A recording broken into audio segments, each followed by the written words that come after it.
जय हिंद जय भारत। आप सभी का पाठक क्लासेस इस ऑनलाइन प्लेटफॉर्म पे स्वागत है। स्कोर बूस्टर के इस सीरीज में आप सभी लोगों को बहुत कुछ फायदा और बहुत कुछ सीखने को मिल रहा होगा और आज उसी क्रम को हम लोग आगे बढ़ाते हुए स्कोर बूस्टर का आज ये अपना 5वां पार्ट है। तो जो लोग पहले इसके पहले वाला 4 पार्ट नहीं देखे हैं, पार्ट 1, पार्ट 2, पार्ट 3, पार्ट 4, वो एक बार जाके उसको देखिए। आपको इस सीरीज से 2025 या फिर आने वाले कोई भी एग्जाम में आप बैठेंगे तो आपको बहुत फ़ायदा होने वाला है, क्योंकि इसमें जो अप्रोच आपको बताया जाता है क्वेश्चंस को देखने का, क्वेश्चंस को हैंडल करने का, वो बहुत डिफरेंट होता है। आप चाहे कितना भी नॉलेजेबल हो, लेकिन एग्जाम में आप पूरा का पूरा क्वेश्चंस पेन उठा के नहीं बना सकते।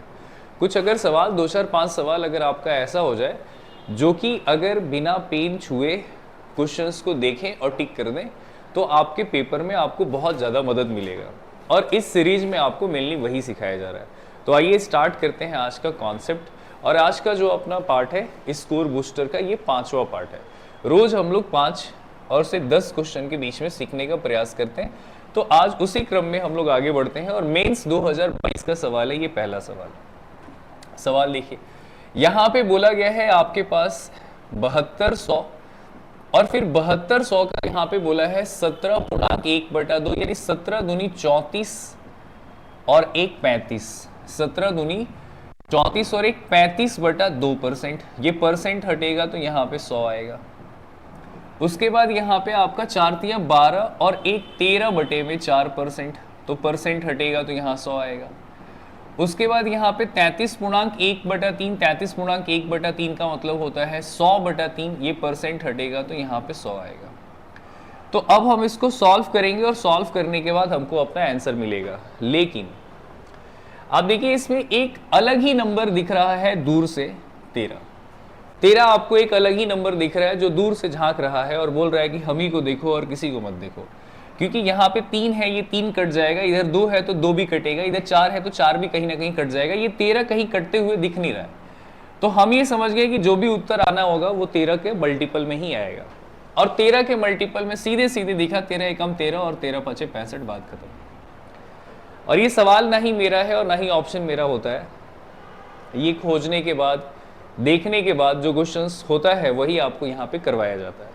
तो ये सवाल देखने के बाद आगे जाने का जरूरत नहीं पड़ा, क्योंकि यहाँ 13 दिख गया और 13 से कोई और नंबर कटते हुए दिखेगा नहीं, केवल एक ही ऑप्शन है जो 13 से कट जाएगा। तो यहाँ पे बात खत्म हो गया। मेंस 2022 का सवाल है। इसी अप्रोच को आप इस टॉपिक में और इस सीरीज में सीखते हैं। सवाल ये देखेंगे थोड़ा। सवाल यहां बोला है कि एक त्रिभुज का ऊंचाई ज्ञात कीजिए जिसका आधार, अच्छा एक बात बताओ सबसे पहले, एरिया ऑफ ट्रायंगल पाकिस्तान का बच्चा जो एकदम छोटा सा होगा वो भी जानता होगा, हम लोग भारत वाले हैं तो हम लोग तो जानते ही हैं। एरिया ऑफ ट्रायंगल जो होता है वो होता है बेस इंटू हाइट और आगे में होता है हाफ। अब half into base into height होता है, ये दुनिया जानता है और आप भी इस बात को समझ रहे हैं। अब यहां पे बोला गया है कि जो उसका आधार है वो उसके ऊंचाई का 2/3 है।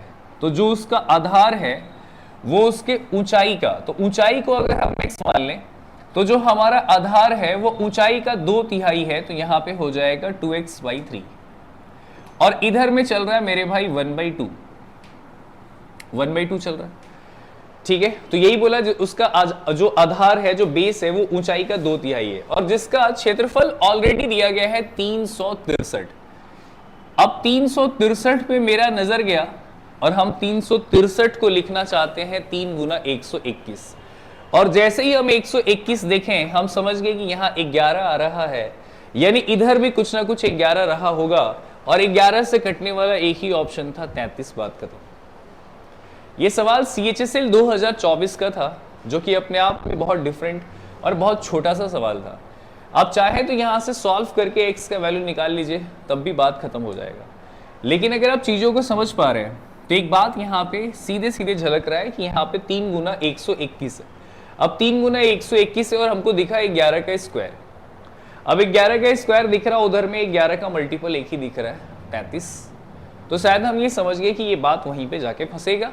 तो CHSL 2024 का सवाल है, कुछ इस तरीके से लॉजिक सेट हो गया। अगला सवाल, ये जो सवाल है ये SSC CGL 2019 का सवाल है। थोड़ा पुराना सवाल है लेकिन देखेंगे ध्यान से। सवाल यहां पे कह रहा है कि यहां पे हमारे पास n is equal to n का वैल्यू यहां पे दिया गया है। n का वैल्यू कितना दिया है? 2 के पावर में 48 माइनस 1। और जो हमारा n है वो या तो 60 और या तो 70 के बीच में कोई नंबर होगा, उससे ये पूरा पूरा कटेगा।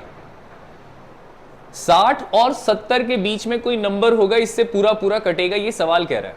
तो बोल रहा है कि उन दो संख्याओं का योग क्या है ना। बोला कि वो जो नंबर है और जो n है ये 60 और 70 के बीच के दो संख्याओं से पूर्णतः विभाजित होगा। 60 और 70 के बीच में कोई दो संख्या होगा जिससे ये डिवाइड होगा।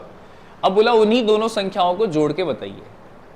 कोरिया का बच्चा भी ये बात समझ जाएगा कि 60 और 70 के बीच में कोई नंबर होगा। हम मान लेते हैं कि मेरे भाई 60 ही होगा, तो 60 ये भी होगा और 60 दोनों नंबर 60-60 होगा तो 120 आएगा। सपोज अगर दोनों नंबर 60 होगा तो 120 आएगा, और दोनों नंबर 17 होगा तो 140 आएगा। लेकिन ये बोल रहा है कि नहीं भैया, जो नंबर होगा वो 60 और 70 के बीच में होगा। यानी एक समझदार बालक समझ गया कि जो आंसर होगा वो 120 और 140 के बीच में होगा। 120 और 140 के बीच में एग्जामिनर केवल एक ही ऑप्शन दिया था, बात खत्म हो गया। ना हम क्वेश्चन पढ़ रहे हैं ना सवाल पढ़ रहे हैं, कहाँ क्या है उससे हमको कोई लेना देना नहीं था। और ये सवाल गूगल करके चेक कर लीजिएगा, 2019 का थोड़ा पुराना सवाल है लेकिन ठीक है।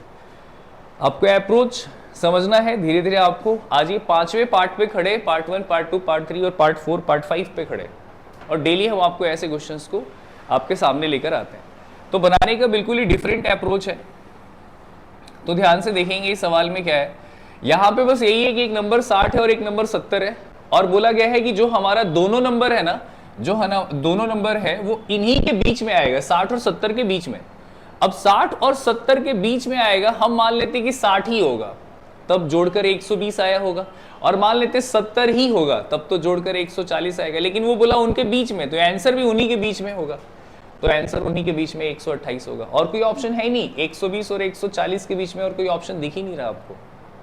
और ये बोला था कि मेरा नंबर इसी के बीच में होगा, तो वो दोनों नंबर क्या होगा, तो इसी के बीच में होगा, तो दोनों नंबर इसी के बीच में आएगा, 120 और 140 के बीच में।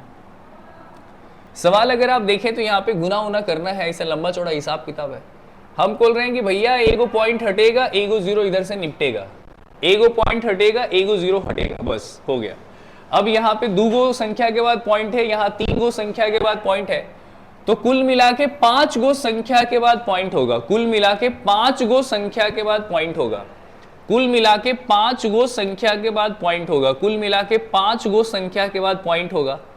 उत्तर आ गया। ना गुना कर रहे हैं ना कुछ कर रहे हैं, बस यहाँ पे पॉइंट से ये जीरो हटाओ, और ये 2 संख्या और ये 3 संख्या 5 संख्या के बाद होगा। सवाल देख लेना, ऑप्शन देख लेना, ऐसा नहीं कि हम कुछ ऐसे ही करवा देते हैं आपको, ऐसा नहीं है। आप गूगल करिए, आपके पास गूगल का ज़माना है, AI का ज़माना है, चैट GPT का ज़माना है, कहीं पे डालिए सवाल आपको मिल जाएगा कि ऐसा ऑप्शन तो हम नहीं बना दे रहे। तो यहाँ पे 0 से ये पॉइंट हटा और बस बात खत्म हो गया कि 5 संख्या के बाद पॉइंट होगा। 5 संख्या के बाद पॉइंट केवल एक ही ऑप्शन में था, तो हम ये समझ गए कि यही इसका आंसर होना चाहिए। आइए थोड़ा अगले क्वेश्चन पे बात कर लेते हैं। अगला सवाल यहाँ देखेंगे, फिर हम बोलेंगे कि एक भारत का सरकारी नौकरी की तैयारी करने वाला हर वो बच्चा इस क्वेश्चन का आंसर बता देगा, क्योंकि उसको रटवाया गया है और हम लोग भी ऐसा पढ़ते हैं। हाँ, पढ़ना भी जरूरी है। हवा में महल तभी बनेगा जब आपका बेस अच्छा होगा। अब ये हम लोग सभी लोग जानते हैं और जानना भी जरूरी है कि 2 संख्याओं को गुना करके हमेशा LCM इंटू HCF के बराबर होगा।